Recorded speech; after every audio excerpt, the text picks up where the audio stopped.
Assalamu alaikum. I am Hafza Aliza Yaqub. Welcome to my YouTube channel Psychological Learning with Aliza Yaqub. Today we discuss on decision making skill. यानी कि decision क्या होता है, decision को किस तरह लिया जाता है, या डिसीजन मेकिंग स्किल्स कौन सी होती हैं। आज हम इसे डिटेल में डिस्कस करेंगे। Definition: the ability to select between two or more alternative to reach the best outcome in the shortest time। यानी कि डिसीजन मेकिंग क्या होती है कि हमारे पास दो या दो से ज़्यादा अल्टरनेटिव हैं, यानी कि रास्ते मौजूद हैं, और उनमें से हमने एक बेस्ट को अपने लिए सिलेक्ट करना है शॉर्टर टाइम के अंदर। ये नहीं कि यहाँ हम बहुत ज़्यादा टाइम लगा रहे हैं, कोई घंटा डेढ़ लगा रहे हैं चीज़ को सिलेक्ट करने में। लिमिट शॉर्ट टाइम के अंदर और बेस्ट वे को फाइंड करना कि हम इनमें से कौन सा हमारे लिए बेस्ट रहेगा, आउटकम्स किसके बेस्ट आएंगे, इसको डिसीजन मेकिंग कहा जाता है। डिसीजन मेकिंग स्टेप में क्या होता है कि सबसे पहले एक डिसीजन को आइडेंटिफाई किया जाता है कि डिसीजन लेना कौन सा क्या बात क्या हो रही है। उसके बाद उससे रेलिवेंट इन्फॉर्मेशन इकट्ठी करनी होती है।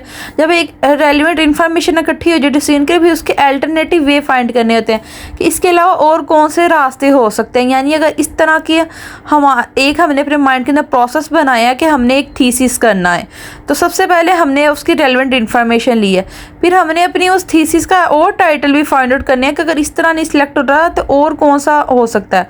उसके बाद हमने वे द एविडेंस, उसके ऊपर देखना कि कौन सा हमारे जो इतने ज़्यादा हमने और भी दो तीन अल्टरनेटिव्स फाइंड किए हैं, यानी दो तीन थीसिस के लिए स्टेटमेंट फाइंड आउट किए हैं, तो उनमें से कौन सी हमारे लिए ज़्यादा बेस्ट रहेगी। फिर उनमें से एक जो हमें लग रहा होगा कि हमारी बेस्ट है, उसको सिलेक्ट करना है, उसके ऊपर वर्क करना है, और लास्ट पे फिर उसको रिव्यू करके जो उसका रिजल्ट देखना है कि जो हमने डिसीजन लिया है, जो सी स्टेटमेंट हमने चूज़ किया और उसके ऊपर वर्क किया, क्या वो हमारे लिए बेनिफिशियल रही है या नहीं, या उससे हमें कितना फ़ायदा हुआ, वो हमारे लिए कितने बेहतर आउटकम्स लेके आई है। इस फिगर में भी उन स्टेप्स के बारे में 7 स्टेप का बताया जा रहा है कि सबसे पहले आइडेंटिफाई करना है, गैदर इन्फॉर्मेशन करनी है, और दूसरी जो स्टेटमेंट अल्टरनेटिव फाइंड करने हैं, फिर देखना कौन सा बेस्ट है, उसको चूज़ करना है, उसके बाद वर्क करना है, और फिर उसका रिजल्ट चेक करना है। Why is decision skill important? Decision making skills enhance an organization development and think about its future to improve its environment by gathering information। यानी एक ऑर्गेनाइजेशन के अंदर भी डिसीजन मेकिंग स्किल बहुत ज़्यादा इंपॉर्टेंट होती है। उधर भी जो है डिसीजन लेने पड़ते हैं, और डिसीजन लेके उसका जो इन्वायरमेंट होता है उसको बेटर किया जा सकता है, इम्प्रूव किया जाता है। Making available decision, identify decision making method at the right moment and reaching an effective solution.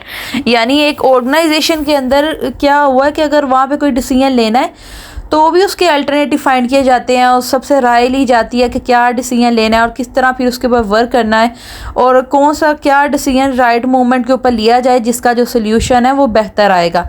और डिसीजन लेना जो है वो बहुत ज़्यादा इंपॉर्टेंट होता है, क्योंकि डिसीजन जो है वो हमारा जो रिज़ल्ट है वो हमारे डिसीजन के ऊपर बेस करता है कि हम किस तरह का डिसीजन लेते हैं। अगर जितना हमारा डिसीजन अच्छा होगा उतना हमारा आउटकम अच्छा होगा, और अगर हमने डिसीजन अच्छा नहीं लिया तो उतना हमारा जो आउटकम है वो बुरा होगा।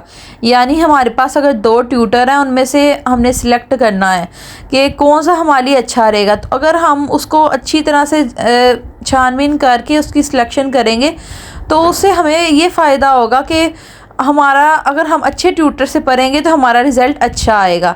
तो अगर हम अच्छे ट्यूटर से नहीं पढ़े, हम दूसरे ट्यूटर का जो है डिसाइड कर लेते हैं जो कि अच्छा नहीं है, जिसकी इतनी ज़्यादा लर्निंग नहीं है, तो उससे क्या होगा, हम अच्छा पढ़ सकेंगे और उतने ही हमारे जो रिज़ल्ट हैं वो इफ़ेक्ट होगा।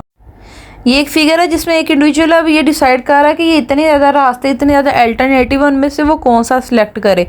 ये डिसीजन मेकिंग इस तरह भी हो सकती है कि एक इंडिविजुअल जो है वो अपना डिसाइड करे कि उसको कौन सा सब्जेक्ट जो है वो अच्छा लगता है, कौन सा उसका सब्जेक्ट के अंदर, किस फील्ड के अंदर उसका इंटरेस्ट है, वो अपने इंटरेस्ट को देख के इस तरह डिसीजन ले और उस फील्ड में जाएगा तो उसकी परफॉर्मेंस अच्छी होगी, वो अच्छी कारकर्दगी दिखा सकेगा।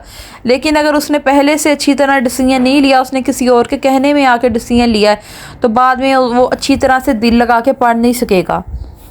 बेटर डिसीजन किस तरह लिया जा सकता है कि एक इंडिविजुअल जो वो स्ट्रेस ना ले, ख़ुद को टाइम दे, एक जो डिसीजन लेने लगा उसके फ़ायदे और नुकसानात देखे, तब उसे पता लगेगा कि कौन सा अगर इसे ये डिसीजन लेना चाहिए या नहीं लेना चाहिए।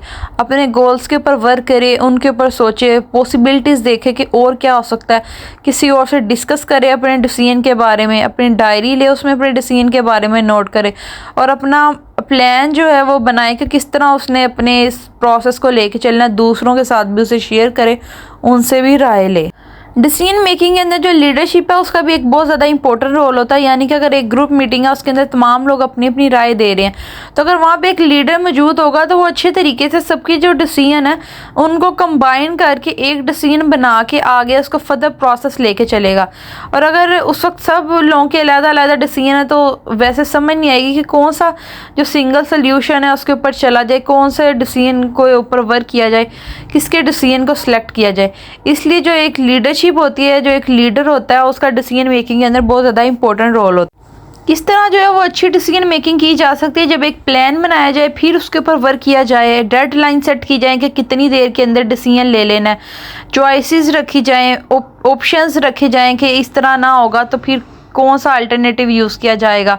दूसरों से भी अपना पर्सपेक्टिव शेयर करें, उनसे भी राय ली जाए, एक्सरसाइज की जाए जिससे एक इंडिविजुअल मेंटली और फिजिकली दोनों तरह से वो खुश रहता है, उसकी जो स्ट्रेस है वो कम हो जाती है, स्ट्रेस रिलीज हो जाती है और वो अच्छी तरह से एक जो वर्क है उसके ऊपर फोकस कर पाता है और डिसीजन ले पाता है।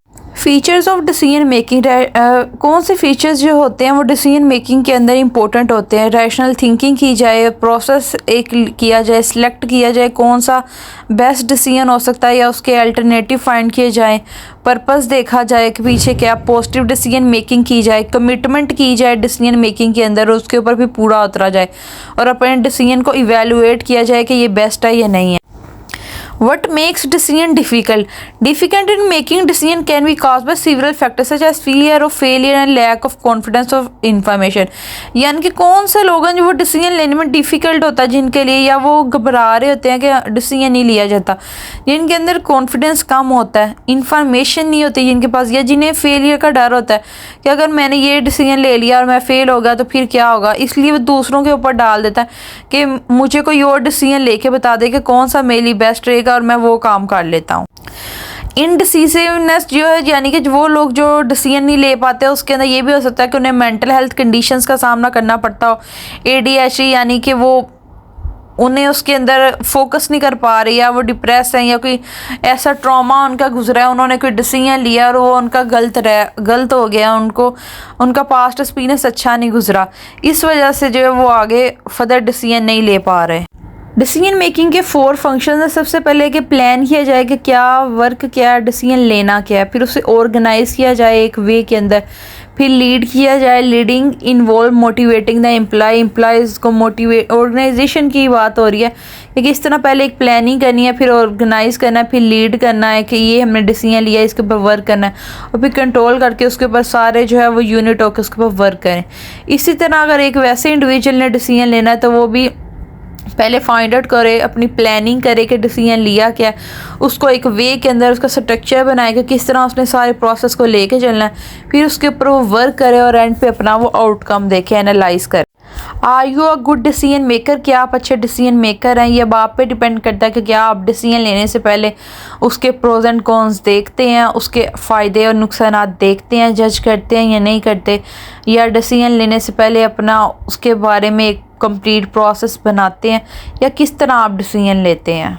ये थी हमारी आज की वीडियो। उम्मीद है आपको पसंद आई होगी। Like the video and subscribe the channel. Thank you so much. Thank you for watching.